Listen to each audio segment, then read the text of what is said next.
Hi friends, ഞാനിന്നിവിടെ ചപ്പാത്തിക്ക് പറ്റിയ ഒരു അടിപൊളി പീസ് കറിയാണ് തയ്യാറാക്കുന്നത്. അതിനുവേണ്ടി ഞാനിവിടെ 4 മണിക്കൂർ കുതിർത്ത് വെച്ച പട്ടാണിയാണ് എടുത്തിരിക്കുന്നത്. ആദ്യം നമുക്കിതൊരു കുക്കറിലേക്ക് ഇട്ട് കുറച്ച് ഉപ്പും മഞ്ഞൾപ്പൊടിയും ആവശ്യത്തിന് വെള്ളവും ഒഴിച്ച് ഇത് നടച്ച് വെച്ച് ഒരു 3 വിസിൽ ആകുന്നത് വരെ നമുക്കൊന്ന് വേവിച്ചെടുക്കണം. ആ സമയം കൊണ്ട് നമുക്ക് സവാളയും തക്കാളിയൊക്കെ ഒന്ന് വഴറ്റിയെടുക്കണം. ഞാനിവിടെ ഒരു പാത്രത്തിലേക്ക് വെളിച്ചെണ്ണ ഒഴിച്ചു കൊടുത്തിട്ടുണ്ട്. അതിലേക്ക് പൊടിയായിട്ട് അരിഞ്ഞ് വെച്ച സവാള, ഒരു 2 സവാളയാണ് ഞാൻ എടുത്തിട്ടുള്ളത്.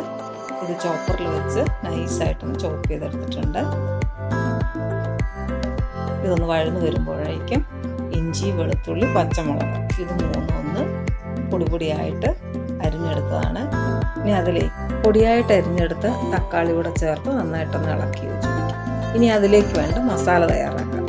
ഞാനിവിടെ തേങ്ങ, കുറച്ച് പെരുംജീരകം, മുളക് പൊടി, മല്ലിപ്പൊടി ഇത്ര നല്ല പേസ്റ്റ് പോലെ അരച്ചെടുത്തിട്ടുണ്ട്.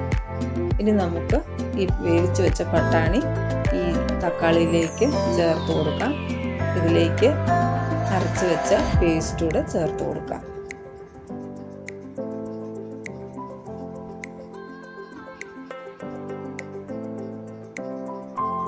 ഇനി ഇതൊന്ന് നന്നായി തിള വരുന്നത് വരെ ഇതൊന്ന് വേവിച്ചെടുക്കണം.